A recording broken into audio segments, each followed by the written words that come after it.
경제를 잘 알지 못하는 사람을 위한 당장 내 돈이 되는 지식, 머니클래스. 키워드 먼저 보시죠. IMF와 연준의 경고, 경기 침체가 덮쳐온다.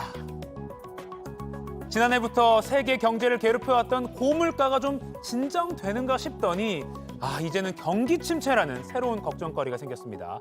지난주 미국 연방준비제도도 긴 경기 침체가 올 수 있다 이렇게 경고했고요. 이에 앞서서 IMF도 올해 세계 경제 성장률뿐만 아니라 우리나라 성장률도 또다시 낮춰 잡았습니다. 연준과 IMF의 잇따른 경고 정말 진지하게 받아들여야 할 때가 온 것 같습니다. 이 바람 앞 촛불 같은 이 상황 어떻게 헤쳐나가야 할지 전문가와 함께 이야기 나눠보겠습니다.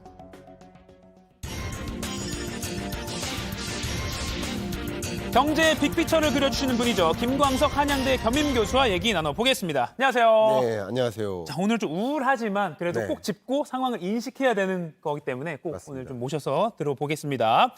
자, 얼마 전에 미국 물가 상승이 좀 진정되는 좀 기미가 보여서 이제 투자자들이나 뭐 세계 시장이 이제 됐다. 네. 금리 더 안 오르겠다. 이렇게 좀 환호를 했는데 맞아요. 앞서 보여드린 것처럼 갑자기 경기 침체 이게 말이 나와서 좀 깜짝 놀랐습니다. 네. 정확히 어떤 내용인가요? 그러니까 미국 연준의 회의록이 공개된 건데요. 네. 그러니까 회의록이라는 것은 금리를 결정하는 당사자들이 뭐 수시간 동안 회의를 했지 않겠습니까? 네네. 그 구체적인 내용을 보는 거예요.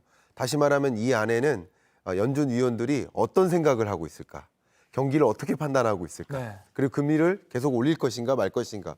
이런 것들을 판단할 수 있는 기초가 되고 있는데요. 네. 여기서 무시무시한 얘기를 한 것이 뭐냐면 경기 침체가 생각보다 장기화된다.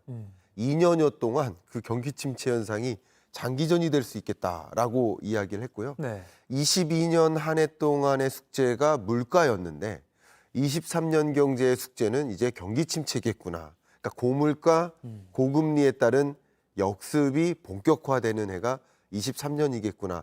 이런 좀 무시무시한 경고가 시작된 것이라고 해석해 볼 수 있겠습니다. 네.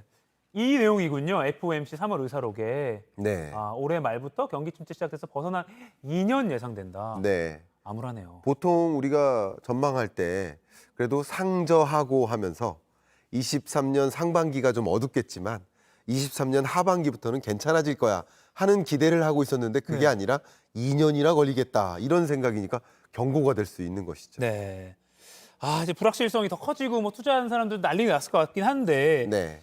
이 연준 의사록 공개되기 약 이틀 전쯤에는 이번에는 IMF가 네. 경제 전망 보고서를 냈는데 세계 전체를 봐도 그리 좋은 상황은 아닌데 우리나라 경제 성장률을 또 한 번 낮춰 잡았다고요. 예. 그러니까 1년에 4번 정도 IMF가 경제 전망 보고서를 발간해요. 네네. 1월, 4월, 7월, 10월. 그러면 지난 4개월, 4번에 걸친 경제 전망 보고서 발표 동안 네. 우리나라는 4번 연속 하향 조정만 한 겁니다. 그러니까 2.3에서 2.0으로, 2.0에서 1.7으로, 1.7에서 또 이번에 1.5%로 하향 조정한 거예요.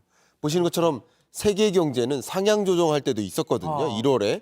근데 우리나라는 유독 하향 조정했고요.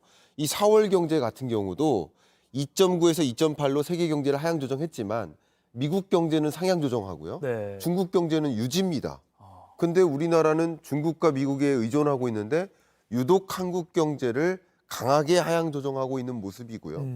특히 이 1.5% 성장률의 의미를 여러분들께 좀 단호하게 말씀을 드려보고 네. 싶은데요. 이렇습니다.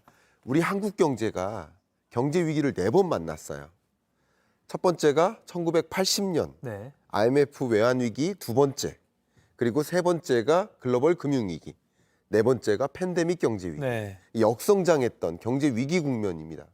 근데 이 경제 위기 4번을 제외하면 23년 성장률 1.5%가 가장 낮은 숫자예요. 말 그대로 좀 강한 경기 침체가 말 그대로 본격화되는 그런 경제 국면이다. 이렇게 IMF가 경고한 거라고 볼 수 있겠죠. 자, 그럼 IMF가 우리나라의 어떤 부분을 보고 그렇게 이번에도 내렸는지를 좀 짚어봐야 될 것 같은데요. 맞습니다. 일단 그 이유가 뭔가요? 그 첫 번째 여러 가지 요소들이 있겠지만 네. 우리나라만의 일이 있겠죠. 그러니까 세계 경제는 하향 조정하지 않는데 우리나라만 유독 하향 조정한다는 얘기는 우리나라만의 일이 있겠죠. 네. 그 첫 번째 요소가 바로 부동산과 관련됩니다.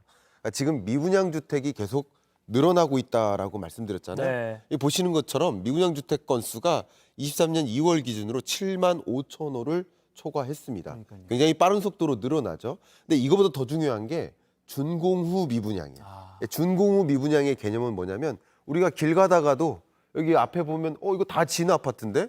근데 공실이 많은 거예요. 그게 준공후 미분양입니다. 보시는 것처럼 준공후 미분양이 한 달 사이에 1,000호가 증가했습니다.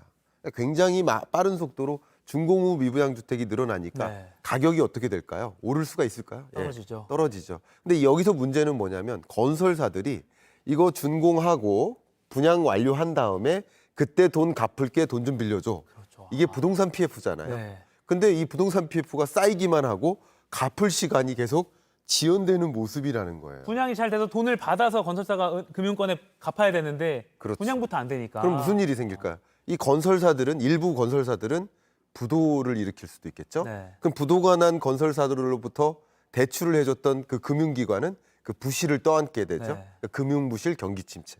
이런 것들이 우리 경제에 상당한 하방 요인으로 작용하고 있다. 네. 이렇게 판단하고 있는 겁니다. 또 하나는 또 역시나 수출 얘기 안 할 수 없죠. 네. 그러니까 우리나라가 소위 수출로 먹고 사는 네. 나라다라고 했으니까 수출도 판단을 해야 되는데 또 우리나라 수출의 대장주가 뭡니까? 바로 반도체 아닙니까? 우리나라 수출의 20%를 차지합니다.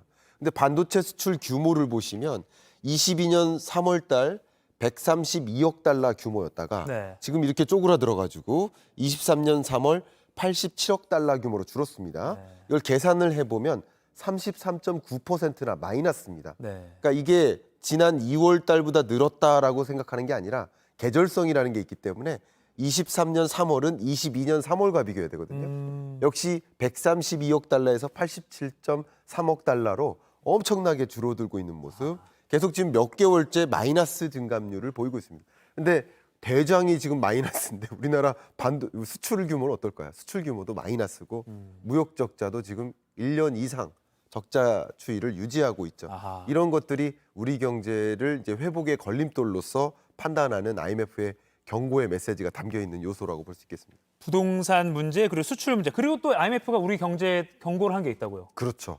그게 바로 가계부채입니다. 가계부채. 참 좋아야 될 것은 나빠지고 있는데 네. 나빠야 될 것은 더 커지고 있어요.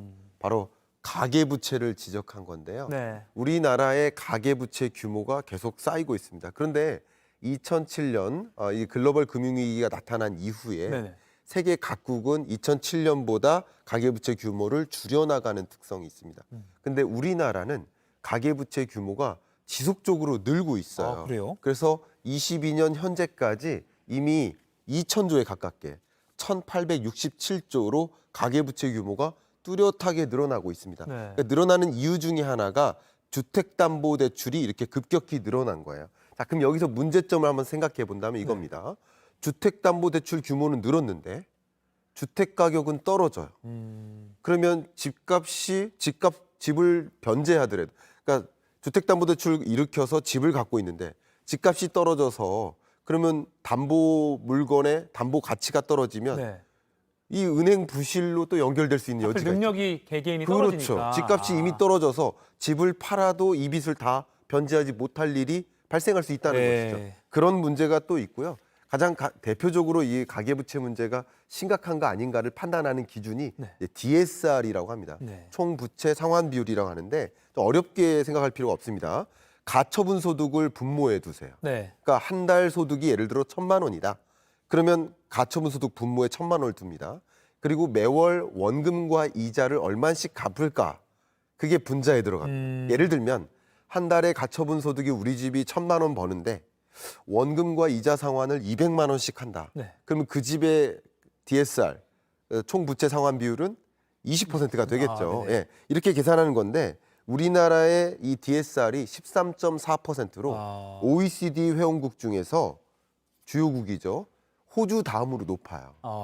결국 돈 벌면 번 돈을 빚 갚는데. 빚 갚는 데 다 쓰고 있는 거예요. 그러다 보니 소비가 진작이 되겠습니까? 그러니까 이런 것들이 우리 경제의 어떤 회복을 막는 걸림돌 역할을 한다라고 IMF가 경고하고 있는 것입니다. IMF 경고한 거 전국 미분양, 부동산 PF 상황 그리고 네. 반도체로 인한 수출 부진 전체적으로 그리고 가계부채까지 세 개를 지적을 대표적으로 했다 네. 정리가 됐고 우울하긴 한데요. 네. 근데 또 교수님 모셨으니까 마지막으로 네. 그러면 이런 경기 침체에는 뭐 저축도 중요하지만 네. 투자 좀 네. 어떻게 하면 좋을지 좀 시청자분들께 조언을 좀 해주시죠. 제가 늘상 이 자리에 왔을 때 주로 많이 여러분께 전달해 드렸던 그 메시지가 바로 금리의 향방을 이해하셔라라고 네. 했는데 이제 미국을 기준으로 했을 때 기준금리 인상이 여지가 많지 않아요.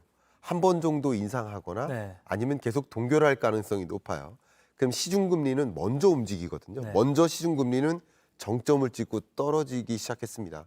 그러면 금리가 오를 때 채권 가격이 떨어진다. 반대로 금리가 떨어질 때 채권 가격은 오른다라고 했을 때 제가 이 자리에 앉아서 반드시 좀 투자했으면 좋겠다라고 적극적으로 조언 드리고 싶은 것은 바로 국채에 투자를 하셔라. 국채. 채권에 투자를 하셔라 이 뜻입니다. 네. 그러니까 금리는 이제 상당 부분 시중금리는 떨어질 일만 남았겠구나. 물론 여전히 높은 금리겠지만 어쨌든 정점을 찍고 떨어지는 과정이겠구나라고 생각해 본다면 국채 가격은 오르겠구나 이렇게 판단하실 수 있고 좀 장기적으로 국채나 이런 채권에 투자하는 것 어떨까 이렇게 제안을 좀 드려보고 싶습니다. 금리의 향방을 파악하고 그리고 채권 좀 잘 눈여겨봐라까지 정리하겠습니다. 김광석 한양대 겸임 교수였습니다. 고맙습니다. 감사합니다.